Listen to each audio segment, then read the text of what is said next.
Pumunta kami dito sa Icon Siam, Bangkok para manginain. Charot.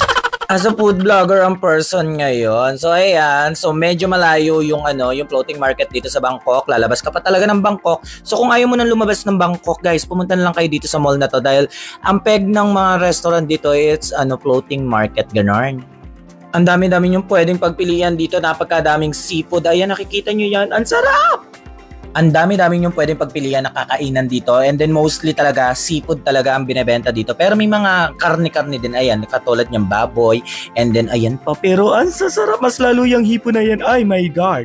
Marami ding dessert niyan, katulad niyan, o diba, mango sticky rice, oh, ang sarap, sarap, gusto ko ulit kumain yan. Napadpad kami dito sa mall na to kasi may hinahanap yung asawa ko na hairspray, so dapat hairspray lang yung bibili namin, pero nung bumaba kami dito sa mall na to, ayan, ang daming kainan.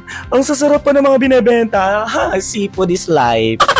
Sa dami mo pwedeng pagpilian dito na kakainan, ayan, nag-ikot-ikot muna kami para at least makita namin yung mga binebenta nila.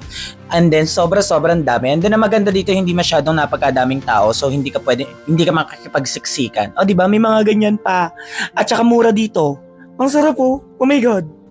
As a seafood lover, talagang para akong nasa heaven nung nasa lugar ako neto. So ayan, namimili na kami kung ano yung kakainin namin, and then ayan yung asawa ko namimili na rin dahil gutom na rin yan. Uy, grabe yung french fries na to oh. Diba? Ang sarap. Ay, gutom na ako. Tapos yung mga turo-turo na yan, ay, iba walang ganyan sa Pilipinas, girl.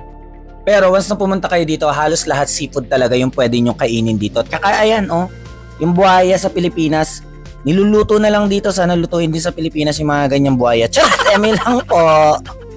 Nag-ikot-ikot pa kami kasi napagkalaki ng lugar. Tapos ayan, may mga kumakanta pa kahit hindi ko maintindihan. Go! Ayan, napagkalaki ng lugar na yan. Ayan yung mga kumakain. Napagkadaming table dyan, so hindi ka mawawala ng pwesto. Tapos ayan, for the picture pa ang aking asawa dahil nga napagkaganda nga ng lugar. Ang peg nga niya is floating market. O diba, kung ayaw mo nang lumabas ng Bangkok, pumunta ka na lang dito. Madali lang siyang puntahan.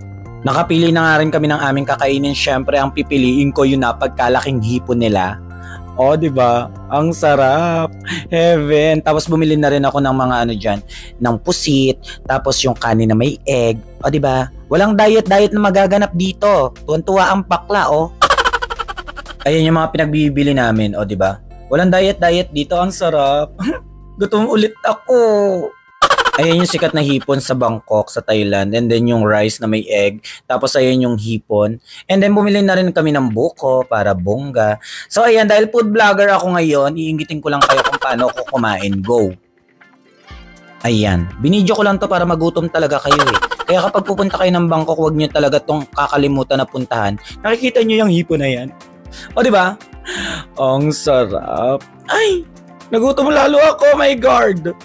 Yang mga sausawan na yan, napagkasarap niyan. Kaya kapag nasa Bangkok kayo guys, pumunta na kayo dito. At saka tikman nyo na rin yung kinakain ko na yan. Napagkasarap niyan. Promise. Walang joke. Di ba ganyan yung mga ginagawa ng mga food vlogger? O diba? O ayan, titikman, tapos kakainin. Ay! Inget. Eme. Kasama na rin namin si Joshua. Ayan, diet yan. O diba? O fresh. O, kakain din siya. As a food vlogger ka rin, girl. O, paano yung pagiging food vlogger? Ganyan. Tapos, kain. Eh. Pati yung asawa kong diet. Walang diet na naganap. O, sige, kain ka lang dyan. I-gym mo lang din naman yan. Go! Kaya sa mga pupunta ng Bangkok, ayan, puntahan nyo tong mall na to. Talaga mag-e-enjoy kayo. At saka, ang pinakamahalaga dyan, ngayon ko lang to in-upload. Last year pa kaming pumunta ng Bangkok. Pansipag ko, di ba? Bye!